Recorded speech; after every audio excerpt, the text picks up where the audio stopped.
We're going to continue with the show of hands.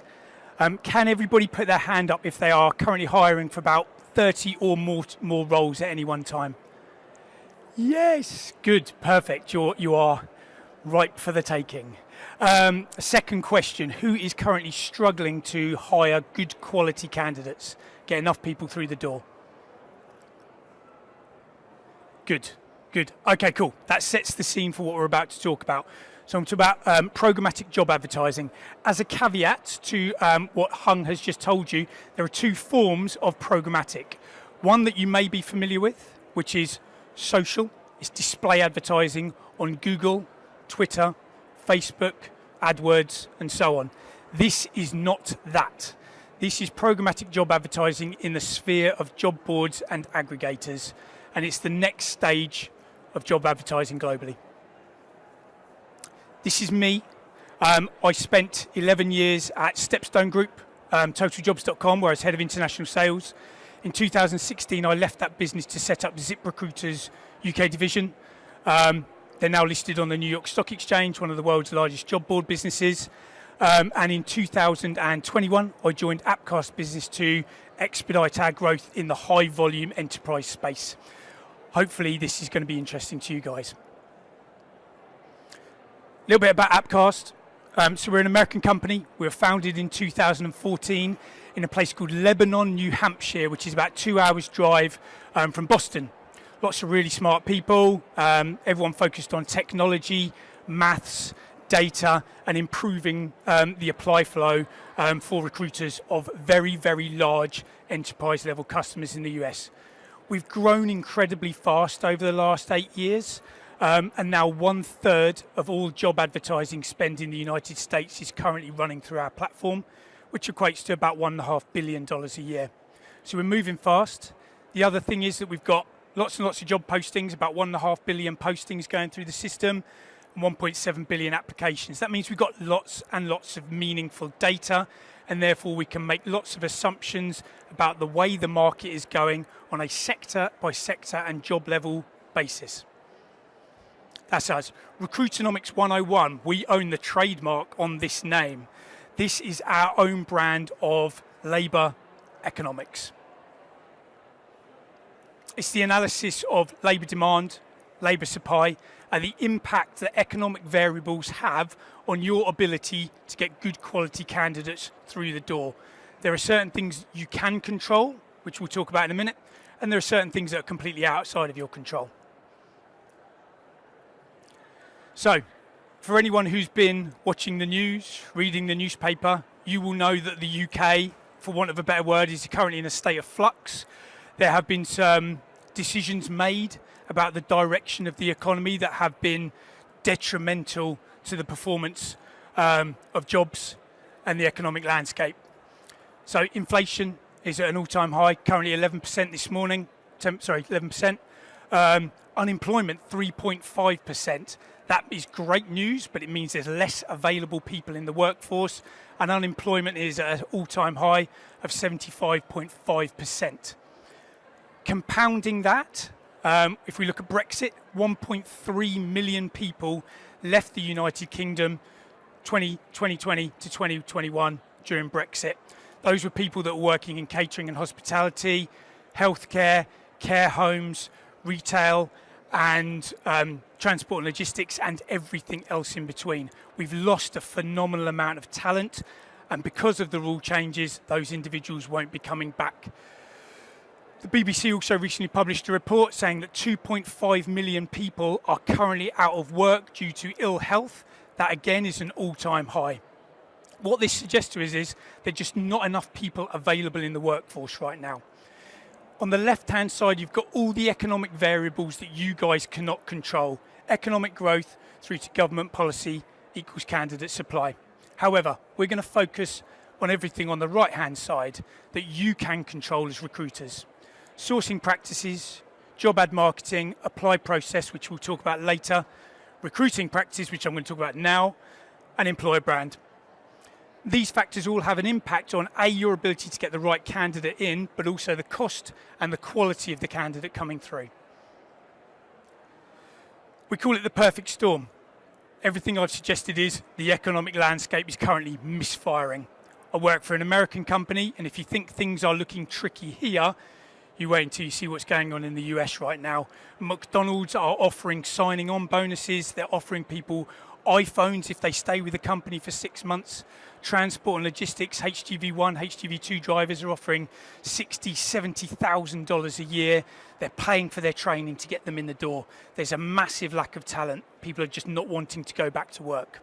So job seeker traffic is dropping, engagement is dropping, but the number of vacancies in the UK economy is at an all-time high. That creates a significant disadvantage when we're trying to get people in. So, programmatic job advertising for high volume hiring companies. I asked the question earlier on, if anyone's advertising more than about 40 jobs a month, that could be considered high volume. Other people might consider it 100. We work with some companies who are advertising 1,500 jobs a month, some that are advertising 10,000 jobs a month, and everything else in between. So, I want you to picture in your minds the year 2005. 2005 was when I started working for Total Jobs in the sales team. I was doing telesales, I was sitting under my desk, I was on the phone, and all my contracts were coming back to me via fax. Crazy times. Monster.com was the world's largest job board business. They had a valuation of $5 billion, and there were other players in the UK like Fish for Jobs, Planet Recruit. It was only recently I actually managed to switch off those emails, even though the business is long gone. Friends Reunited Jobs, which was owned by ITV, that came and went very, very quickly. And then there was a business called Workthing, and then lots of other players in the market like Career Builder, Total Jobs, Reed, and CV Library, all in their infancy. You, as educated recruiters, would have been sitting at your desk thinking, how am I going to hire for these individuals? How am I going to utilise this new thing called a job board? So you might get in contact with one of the said job boards. I won't mention who. It could be any of them. You would speak to an account manager, someone who looks a little bit like me, talks a little bit fast like me, and smiles a lot like me, and tells you all the great things about why you should use those job boards. X number of unique users, X number of people on the database. They will then say, how many jobs do you want to advertise? And you say, I've got 100 jobs to advertise right now. They'll pluck out a rate card, and they'll look at the rate card, and they will say to you, 100 jobs is £5,000. If you sign up with me for a period of 12 months, I'm going to give you a 10% discount. And if you do it right now, before the end of the month, I'll give you an extra 5%. So you get locked into a 12-month contract, and you have a static amount of jobs every single month. That was great, because there wasn't any other way. But what you might find as a recruiter is that your easy to fill roles got all the applications. You advertise for a secretary, you got 50 applications, but you don't need 50 applications for a secretary. You need 10 good applications to make one hire. You've got your software engineers, you've got your Java developers all the way over here, and there's no applications whatsoever. And so at the end of the month, you are left somewhat dissatisfied with the process. So you speak to another job board and another and another. You get sold the same dream. You go through the same process, different contracts, different negotiation, different pricing structures, and different procurement processes. And it all weighs you down. And at the end of that, you get mixed results, and you don't get any data to back up which job board is performing best for you. That's the old way of doing things. And to be honest with you, I said 2005, but that's still the way the market operates up until 2022.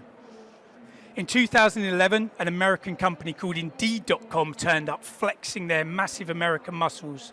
They've got more traffic than anyone in the known universe. 350 million visitors in the United States and 45 million in the UK. Phenomenal business.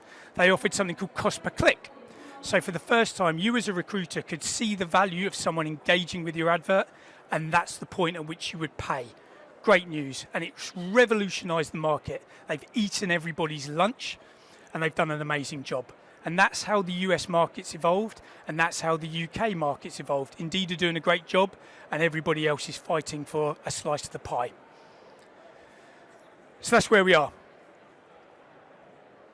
We think there's a better way of doing this. We think that if you are using job boards, you need to understand what's performing really well for you. You need to understand value. Cost per click, cost per application, cost per hire, cost per interview. How many people are you getting through the funnel from each individual source? Can you get data in one place? Can you speak to one individual and one individual only that's going to be the source of truth for all your hiring needs? That's the evolution. That's where we've got to. It's all about data. It's all about maths, adding those two things together to get the right person through the door. So, programmatic job advertising is about the use of software and data to find the right people at the right time at the best possible price. There's a lovely individual in the US called Madeline Lorano. She works for a company called Aptitude Research. She speaks a lot about what's going on in HR tech. She's very much a forerunner, just like Hung Lee. And she says once companies use programmatic, they never go back. In fact, 90% of companies that have used programmatic this year have added more budget and plan to increase in 2023. So, programmatic is about optimizing the job board channel. No longer do you have to have individual conversations with individual job boards about where to place your adverts and work under different terms and conditions and different pricing structures. The way it works is thus. We speak to your applicant tracking system. That could be anyone from Workday to TribePad to ePloy, there they are, and everyone else in between. We work with every single ATS in the market. We take an XML feed of jobs out of the ATS. We've now got all of your jobs in one place.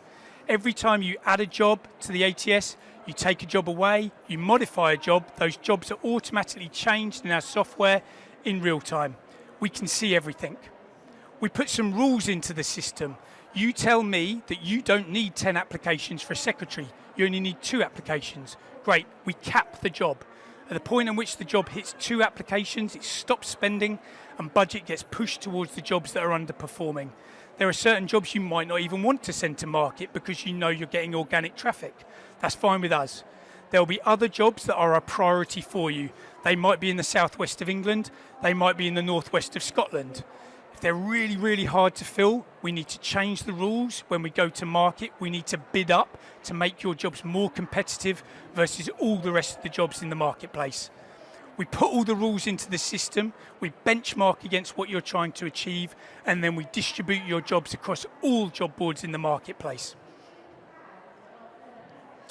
And we do that using something called a job ad exchange. So a job ad exchange is where we've partnered with every single viable job board in the marketplace. In the United States, that's a phenomenal 30,000 job boards, if you can believe that. There really are that many. In the UK, there's probably about 500. So we work with everyone from Indeed.com, TotalJobs.com, CV Library, Reed, Monster, ZipRecruiter, Talent.com, JobRapido, and everybody else in between. Everybody gets an opportunity to traffic your jobs, but the best performing sources of traffic will win.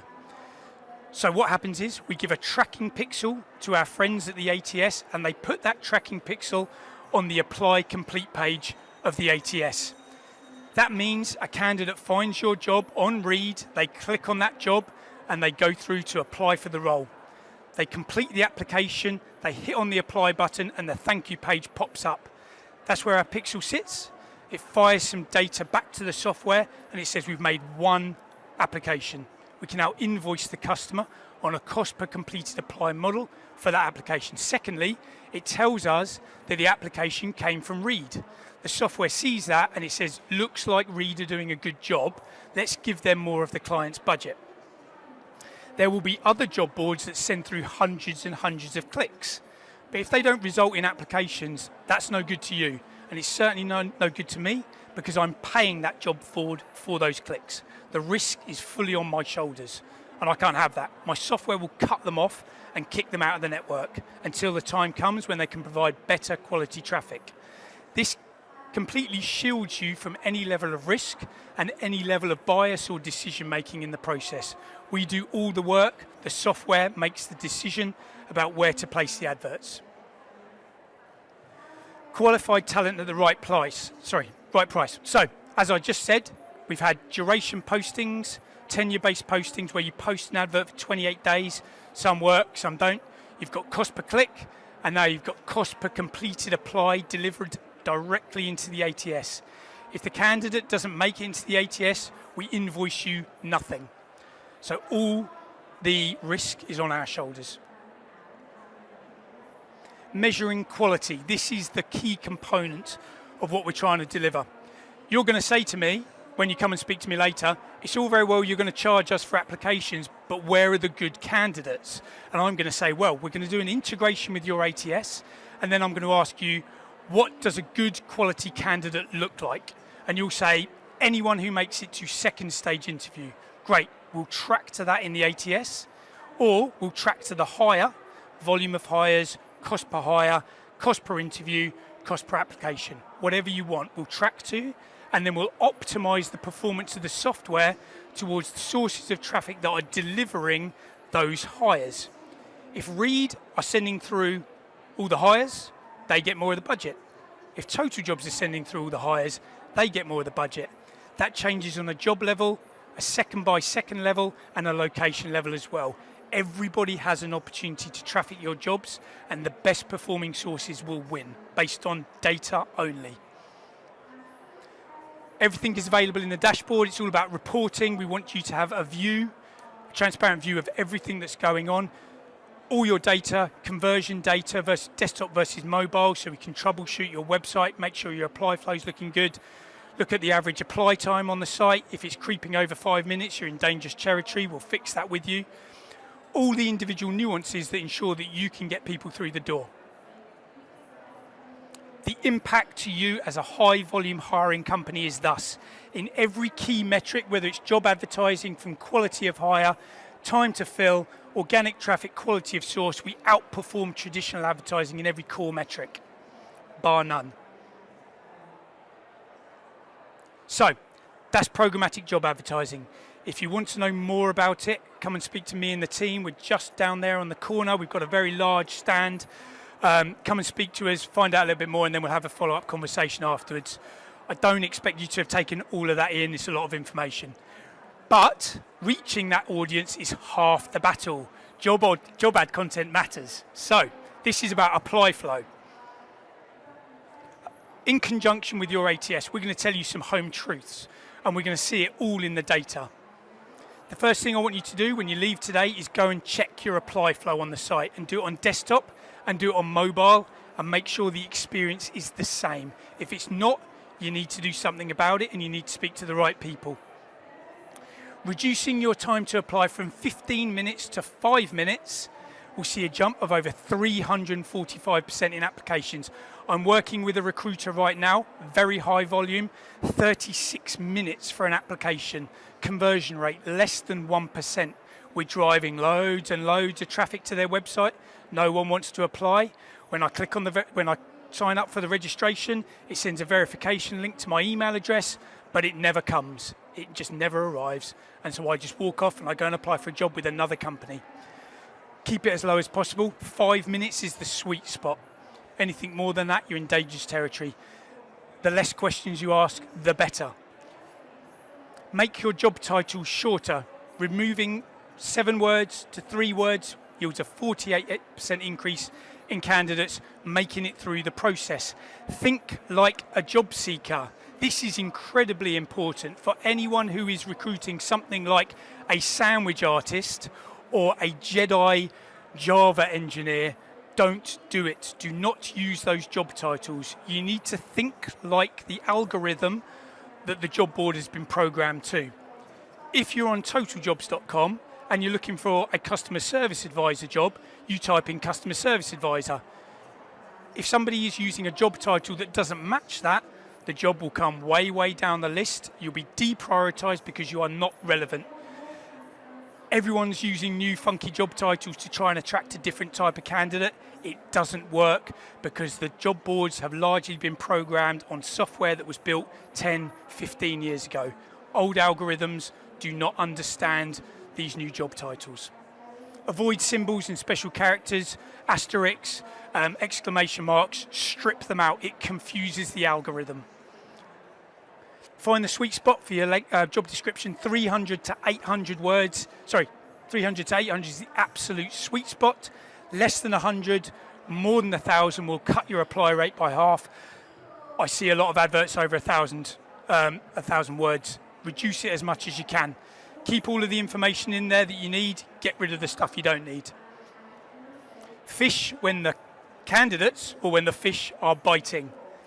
Candidates are more likely to apply Monday to Thursday.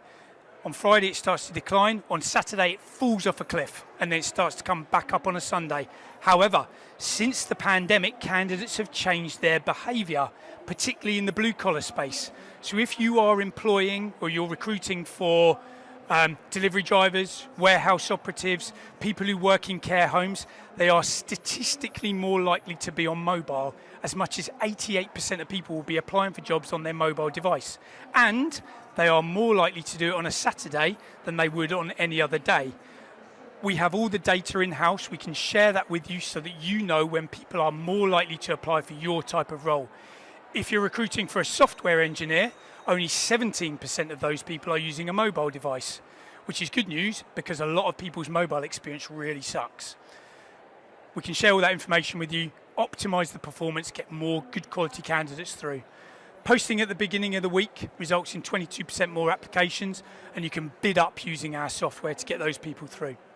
Fish when no one else is fishing. People using traditional job boards will advertise their jobs at the start of the calendar month. They'll get all their response in the first 7 days, and then they start to fall into a black hole. Where have all my applications gone? I'm going to sell you a targeted email. I'm going to sell you a banner, get you more traffic coming through. If you use Programmatic, you can advertise your jobs in the back third of the month and bid up, and there will be no one else to compete against. Including benefits, adding 2 benefits increases applications by 55%. Do some competitive analysis. Ensure you're including pay rates on all of your adverts if your business allows it, because all your competitors will be doing it, and it's a distinct advantage to getting people through the door. And if you're offering remote work, 75% of candidates are at least looking for a hybrid version of remote. It's an absolute pull. Make sure you've got it on there. That's it from me. This is Rowan Marriott, Head of Resourcing at Signet Healthcare, good friend of the business. He was using us for about a year. He's still using us, has had phenomenal results from the performance of Programmatic. He's now only using us as his vendor, nothing else. So it's about driving increased applications, quality applications into your ATS. It's about being able to measure that performance and saying this is the true source of good quality candidates, and it's about paying for it on a cost per completed applied basis. More value, better ROE, and over a period of time we intend to drive down your costs. I'm working with one employer of many right now who have increased their hiring volume by 70%, reduced their cost per application by 200%, all using exactly the same budget that they started with 6 months ago. That's the power of Programmatic. Come and find out more. We are stand 12 just over there. Thank you for your time.